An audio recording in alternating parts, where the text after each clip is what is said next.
আসসালামু আলাইকুম। আলহামদুলিল্লাহ আমার ধানের উপরে লাউও ভালো হচ্ছে তো নিচে ধানও ভালো হবে। এখন এটা কিভাবে হবে সেই বিষয় নিয়ে আপনাদের একটু কিছু যুক্তি দেবো। কারণ অনেকে প্রশ্ন করতে পারেন বা এটা স্বাভাবিক বিষয় যে ছাই তো ধান হয় না। এটা ম্যাক্সিমাম লোকেই জানে যারা কৃষি সম্পর্কে মোটামুটি ধারণা রাখে। আমি ১ম এ বলে নিতে চাই যে জায়গাগুলোয় আমার হচ্ছে মাচা দেওয়া আছে অর্থাৎ লাউ আছে, লাউর নিচে যে ধানের জায়গাটা, এই জায়গাটা আমার বেশি লাভ হবে। স্বাভাবিক ধানের তুলনায় যেখানে মাচা নেই ওইখানকার তুলনায় যেখানে ধানের উপরে লাউয়ের মাচা দেওয়া আছে এই জায়গাটা আমি বেশি লাভ করব। সেটা কিভাবে সম্ভব? যেখানে সানলাইট কম পাই সেখানে ধান খারাপ হবে, এটা স্বাভাবিক বিষয়। কিন্তু আমার মাচাটা দেওয়া হচ্ছে আপনার দক্ষিণ সাইডে, অর্থাৎ সূর্য সকালে যখন ওঠে সেটা পূর্ব সাইডে উঠে আপনার দক্ষিণ সাইডে ঘুরে পশ্চিম দিকে অস্ত যায়। এটা আপনি খেয়াল করলে হয়তো বা পাবেন। তো আমার যখন আপনার পূর্ব দিকে সূর্য ওঠে তখন উঠে ও আপনার এই দক্ষিণ সাইডেই যায়। তো দক্ষিণ সাইডেই আমার মাচাটা দেয়, অর্থাৎ আমার অন্য সাইডে কিন্তু মাচা নেই। এখন দক্ষিণ সাইডেও দেওয়া, আবার দেখতে পাচ্ছেন যে আমি যেখান থেকে লাউ কাটতেছি এখন সেইখানে কিন্তু উঁচু বেশি, অর্থাৎ আমার গাছের গোড়া যেখানে দেওয়া আছে তত কিন্তু ভিতরে যাবেন তত কিন্তু নিচু, অর্থাৎ আপনার মাথাটা উঁচু করে দেওয়া লাগবে যেন সূর্যটা যতক্ষণ থাকে দক্ষিণ সাইড ততক্ষণ পর্যন্ত যেন সানলাইট যায়। এখন এই দক্ষিণ সাইডে আমার দেওয়ার কারণে আমার লাউও ভালো হবে, অর্থাৎ ধানটাও মোটামুটি স্বাভাবিকের তুলনায় একটু খারাপ হবে। কিন্তু আমার ধানের স্বাভাবিকের তুলনায় আমি বেশি এখান থেকে লাভ কীভাবে করব সেটা যুক্তি হচ্ছে, আমার যে জায়গাটাটুকু ছায়া আছে অর্থাৎ যেখানে মাচা দেওয়া আছে আমি এইখানে সারের পরিমাণ একটু বেশি দিব।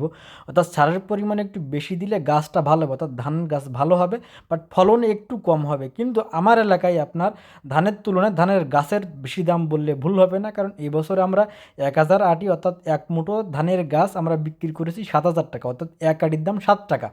এখন আমি গাছটা এখানে বেশি করে আমার ধান মোটামুটি হবে, উপরে লাউ হবে সে টাকাও পাবো, ধানও মোটামুটি হবে সে টাকাও পাবো, অর্থাৎ গাছটা আমি বেশি করে নিব সার দিয়ে, সেখানে গাছের বেশি দাম ইনশাল্লাহ পাবো। আর দেখতে পাচ্ছেন পূর্ব সাইডে আমি হেঁটে যাচ্ছি, সেখানে কিন্তু আমার কোনো মাচা ব্যবহার করি নাই, কারণ পূর্ব সাইডে বেশিক্ষণ আপনার সূর্য থাকে না বা আপনার সানলাইট পাবে না, যার জন্য কিন্তু আমি পূর্ব দিকে আপনার মাচা ব্যবহার করি নাই। এখন এইগুলো বুঝে আপনার ব্যবহার করা লাগবে যে কোন জায়গায় আপনি কিভাবে কাজ করতে পারবেন। এই জ্ঞান বা ধারণা যদি আপনার কাছে থাকে তাহলে ইনশাল্লাহ আপনি লাভ করতে পারবেন। এখন আপনার পরিবেশের সঙ্গে আপনার লাভটা নির্ভর করে। ধরেন যে এলাকায় আপনার ধান গাছের দাম কম সেখানে যদি আপনি মাচা ব্যবহার করেন বা ধানের দাম বেশি গাছের দাম কম, সেক্ষেত্রে কিন্তু আপনি লাভবান হতে পারবেন না। কিন্তু আমার এলাকার কালচার এটা, যেখানে আমার এখানে গরু পালন করা হয় বেশি, আমাদের ধান গাছের খুবই প্রয়োজন। এখন আমার এলাকা বিশেষ আমি এই টেকনিকটা ব্যবহার করি। অনেক এলাকা আছে ধান গাছের গাছ টোটালি বিক্রি হয় না, এমতো জায়গায় কিন্তু আপনি যদি লাউ করেন ধানের সঙ্গে সেক্ষেত্রে কিন্তু ধানের ফলন খারাপ হবে। অর্থাৎ আমার এলাকায় ধানের ফলন খারাপ হলো, ধান গাছের দাম অনেক বেশি, অর্থাৎ আমার ধানের ফলন নিয়ে আমার খুব একটা সমস্যা নেই।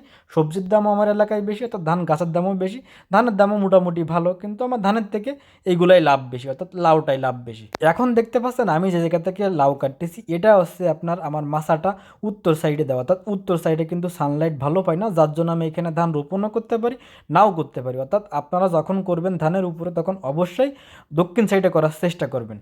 দক্ষিণ সাইডে যে কোনো মাচা দিয়ে আপনি লতাজাত যে কোনো সবজি করলে আপনার ধানও মোটামুটি ভালো হবে, মাচায় যেটা দেবেন সেটা ভরপুর হবে ইনশাল্লাহ, কারণ দক্ষিণ সাইডে সানলাইট বেশি পাই।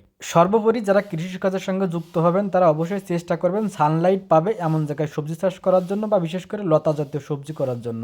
সানলাইট যেখানে পাবে সেখানে লতা জাতীয় সবজি অনেক ভালো হবে ইনশাল্লাহ।